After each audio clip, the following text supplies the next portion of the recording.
Опозицијата побара враќање на стариот член 353 од Кривичниот закон кој самите го укинаа во 2023 година. Сметаат дека вреди да се врати на сила затоа што кога со делото настанала значителна штета не се дава лимит на горната казна, која може да биде и 20 години затвор, и тоа да ја отежни можноста за застарување на делото. Мнозинството тврди дека сегашното решение е изработено по терк на ЕУ.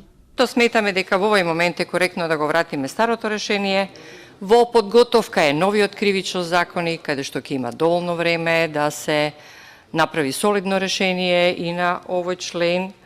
Ќе има и простор тој закон добро да се анализира и во јавноста. Овој член е работен со должно внимание, со укажувања од експерти, со директивите на Европската унија, со анализите на парламентарниот институт. Позицијата обвини дека во новата предложена измена на законот во членот 353В се брише ставот 5 во кој се регулирани службените или одговорни лица како министри и директори именувани од владата.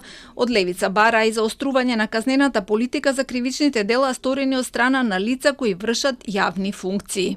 Јас искрено некогаш очекувам онака искрено пратениците од ВМРО ДПМН да излезат и да им се заблагодарат на пратеници во ЦДСМ што ги донесоа тие измени, затоа што на нивните функционери им застареа над 80 дела, ние имаме пратеник тука на кого му застаре делото. Каде е местењето на технички спецификации, изборот на понудувач, каде се јавните фондови, други средства од државата, че дајте ако веќе правиме нешто да го направиме како што треба. За пратениците од владеачкото мнозинство овие амандмани се театар. Јас ја разбирам потребата да правиме театар. Совршено мене тоа не е јасно. Сега дајте да правиме, ако веќе правиме, да направиме, па вие нешто сакате да скриете. И сето тоа кога се збори, особено тие кои што се подпишани на амандманот, мислам дека се 7, од нив тројца учествувале и гласале за на владината седница за да се донесе тој закон во 2023-та, а другите сите учествувале гласајки или присуствувајки во салата. Законот е поднесен по решението на Уставниот суд од февруари минатата година, со кое му беше даден рок на собранието да ги смени спорните одредби од 2023 година за да се спречи евентуалната правна празнина откако рокот беше пробиен. Во Министерството за правда се подготвува нов закон.